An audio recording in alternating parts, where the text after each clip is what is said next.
प्रदेश में ration card बनवाने की आवेदन प्रक्रिया अगले साल से ऑनलाइन हो जाएगी। कैबिनेट मंत्री रेखा आर्या ने विभागीय अधिकारियों की बैठक में मंगलवार को इसके निर्देश दिए। सचिवालय के FRDC सभागार में आयोजित बैठक के बाद कैबिनेट मंत्री रेखा आर्या ने बताया कि राशन कार्ड बनाने की प्रक्रिया में किसी भी तरह की विसंगति को दूर करने के लिए पूरी प्रक्रिया को ऑनलाइन करके निर्देश दिए गए हैं। इसके साथ ही राशन विक्रेताओं के भुगतान और उनकी बिलिंग की प्रक्रिया को भी ऑनलाइन किया जाएगा। उन्होंने बताया कि समीक्षा के दौरान ये पाया गया कि इस साल मई महीने तक लाभांश सभी जनपदों में राशन वितरणकर्ताओं को दिया जा चुका है और अगले 3 महीने का लाभांश भी 2 से 3 दिन में उन्हें भेज दिया जाएगा। कैबिनेट मंत्री रेखा आर्या ने बताया कि इस साल अब तक केंद्र सरकार द्वारा दिए गए लक्ष्य के सापेक्ष 98% धान की खरीद हो चुकी है। लक्ष्य को बढ़ाने के लिए केंद्र सरकार के साथ पत्राचार किया जा रहा है, जिससे कि प्रदेश के अन्य धान किसानों की फसल भी MRP पर खरीदी जा सके।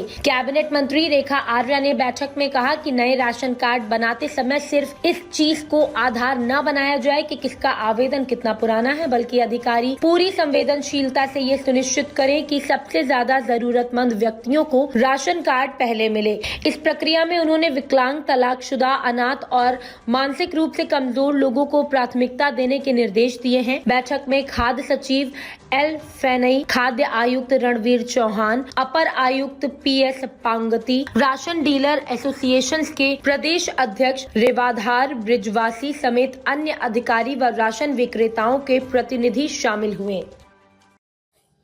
आज खाद्य विभाग की समीक्षा बैठक की गई। इस समीक्षा बैठक में खासकर हमारे जो राशन डीलर हैं उनके कुछ प्रमुख विषय रहे हैं, जिसको लेकर राशन डीलरों के संगठनों के पदाधिकारियों के साथ और विभाग के अधिकारियों के साथ और जनपदों के DSO को वर्चुअली कनेक्ट करते हुए एक बैठक की गई, जिसमें हमारे राशन डीलरों के चाहे वो लाभांश का विषय हो अथवा परिवहन का विषय हो, जिसमें जितने देय थे उसको लेकर चर्चा हुई है। और चर्चा करते हुए मई माह तक का लाभांश जो है वो अब तक में सभी जनपदों में दिया जा चुका है और शेष लाभांश जो है वो 3 महीने का अगस्त माह तक का भी लाभांश दिए जाने का निर्देश दे दिया गया है कि 2-3 दिनों के अंतर्गत में जो है उसकी भी भुगतान प्रक्रिया तेज करी जाएगी, क्योंकि भारत सरकार से बजट मिलने की आशा है और राज्य सरकार भी अपना राज्यांश जो है वो जल्दी ही भारत सरकार के बजट के आवंटन के साथ में ही उसे भी वो निर्गत करेगी। तो हम लोग अगस्त माह तक में सभी जनपदों के लाभांश देने की स्थिति में आ जाएंगे। दूसरी बात, परिवहन को लेकर भी जिस प्रकार से, चूंकि अब तो वर्तमान में डोर स्टेप डिलीवरी है, तो राशन डीलरों को परिवहन का खर्चा या भत्ता देने की आवश्यकता नहीं पड़ती, लेकिन पूर्व में जब परिवहन व्यवस्था नहीं थी या डोर स्टेप डिलीवरी नहीं थी, उससे पहले के भुगतान 2022 के कोविड पीरियड के भी कुछ बने हुए हैं और कुछ जनपदों में जो है कुछ समय का गाड़ी भाड़ा जो है वो अभी भी देय की स्थिति में बना हुआ है और कुछ जनपद इस प्रकार के भी हैं जहां पर परिवहन का पूर्ण भुगतान जो है वो किया जा चुका है।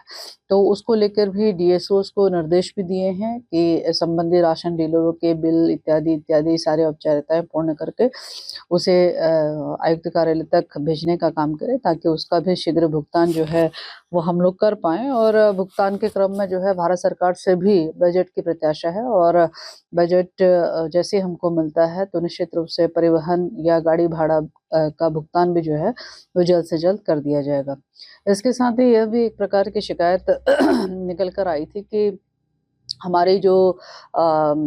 लाभार्थी हैं, हमारे जो कार्ड धारक हैं, उन कार्ड धारकों का जो चाहे वो अंत्योदय के हों चाहे वो PHH के हों, तो ये स्पेशली ये 2 कार्ड धारकों के जो आवेदन की प्रक्रिया है, वो आवेदन की प्रक्रिया जो है अभी तक में ऑफलाइन प्रक्रियाओं में बनी हुई है। तो ये भी मैंने विभाग को निर्देशित करा है कि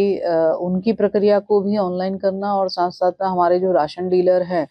उनकी भी भुगतान की प्रक्रिया को पूरी तरीके से ऑनलाइन व्यवस्था में हम लेकर आएँ, ताकि जो है पूरी पारदर्शिता व्यवस्था बन पाए और कहीं पे भी किसी भी प्रकार का किसी के साथ में पक्षपात ना हो, पूरी तरीके से निष्पक्ष और जो पात्र व्यक्ति है, उसको ही जो है वो लाभार्थी बने या फिर उसे ही मुफ्त राशन का लाभ मिले, उसको सुनिश्चित कर पाना संभव हो पाएगा। तो वो भी आज विभाग को सख्ताई के साथ में निर्देश दिया है कि दोनों दृष्टि से, चाहे वो राशन डीलरों के भुगतान की पूरी प्रक्रिया को सिस्टम में लेकर आना हो, जो कि अभी तक ऑफलाइन चली है, उसे पूरी तरीके से ऑनलाइन व्यवस्था में लेकर आएँ। इसके साथ ही आवेदन की प्रक्रिया को भी हम लोग जो है वो डिजिटल वे में लेकर आएँ, ऑनलाइन प्रक्रिया में लेके आएँ, ताकि जो है यहाँ पर शासन स्तर से भी सब चीज़ों की मॉनिटरिंग हो पाए और किसी प्रकार के भ्रष्टाचार को भी जो है कोई जगह ना मिले, उसको सुनिश्चित करने के लिए कहा है। मैं उम्मीद यही करती हूँ कि 2026 में हम दोनों ही व्यवस्थाएँ जो है वो ऑनलाइन लेकर आ पाएँगे और एक स्पष्ट और स्पष्टता के साथ में और एक पारदर्शी व्यवस्था जो है हम राशन कार्ड धारकों को भी और हमारे राशन डीलरों को भी, दोनों को हम दे पाएँगे। इसके साथ ही एक विषय और आया था कि जहाँ पर हमारे धान खरीद को लेकर भी विषय आया था कि चूँकि अब की बार में धान का उत्पादन अच्छा हुआ है और धान का जो एमएसपी रेट है वह भी अच्छा है, मार्केट के रेट से वह अधिक है, तो जिसके कारण से सभी किसान जो है क्रय केंद्रों में जा रहे हैं और लेकिन चूँकि टारगेट उसका पूर्ण हो चुका है, तो क्रय केंद्र किसानों से धान नहीं खरीद पा रहे हैं। उसको लेके भारत सरकार के साथ में मेरी भी वार्ता हुई है और भारत सरकार में शासन के स्तर से भी उसमें कार्रवाई हो रही है। उम्मीद यही करते हैं कि जल्द से जल्द जो है वो प्रदेश को जो है चावल खरीद का जो टारगेट है वो जो है बढ़ा हुआ मिलेगा, ताकि हमारे शेष किसान जो उसमें रह गए हैं वो उनका उनका धान जो है वो खरीदा जा सके। अब तक हम लगभग 98% धान जो है वो खरीद चुके हैं। इसके अतिरिक्त हमारे मैं समझती हूँ कि एक विषय और राशन डीलरों के द्वारा आया था कि हमारे राशन डीलर जो कि विगत लंबे समय से विभाग में सेवारत हैं या लंबे समय में एज ए कमीशन एजेंट के रूप में वो काम कर रहे हैं, तो उनके जो राशन डीलरों की जो चालक हैं, यदि उनकी मृत्यु हो जाए तो उनके मृत आश्रितों को राशन डिपो या राशन डीलर के रूप में उनको भूमिका मिल जाए, इस बात का निवेदन आया था, तो वो कहीं न कहीं बहुत व्यावहारिक भी प्रतीत होता है। तो आज विभाग के अधिकारियों को निर्देश करा दिया है कि हम जियो में इस प्रकार की व्यवस्था करें कि यदि राशन डीलर की मृत्यु हो जाती है किसी भी अपरिहार्य परिस्थिति में, तो उस परिस्थिति में संबंधित उसके परिजन यदि उस राशन सस्ता गल्ला की दुकान को यदि वो चलाना चाहते हैं और वो उसके लिए अहल हैं, तो निश्चित रूप से हमको पूरी संवेदनशीलता के साथ में संबंधित दुकान जो है उन्हें हम स्वतः ही अलॉट किए जाने की प्रक्रिया को हम लोग थोड़ा तेजी दिखाएं और यदि वो उस योग्यता में असमर्थ है तो फिर हम उसका विज्ञापन निकालते हुए जिस किसी को भी वो उसके लिए अहर हो उसको दिया जाए। तो इस प्रकार के निर्देश भी आज दिए हैं। तो आज ऐसे बहुत सारे महत्वपूर्ण बिंदुओं पर आज राशन डीलर से लेकर राइस मिलर से लेकर कच्चे आढ़तियों से लेकर डीएसओ से लेकर सभी से वार्ता हुई। वार्ता काफ़ी कारगर हुई है। मुझे लगता है इस बैठक के बाद में जो दिशा निर्देश आज निर्गत किए हैं निश्चित रूप से राशन डीलरों के हित में भी होंगे और विभागीय सिस्टम को सुधारने के दृष्टिगत भी अहम भूमिका निभाएंगे।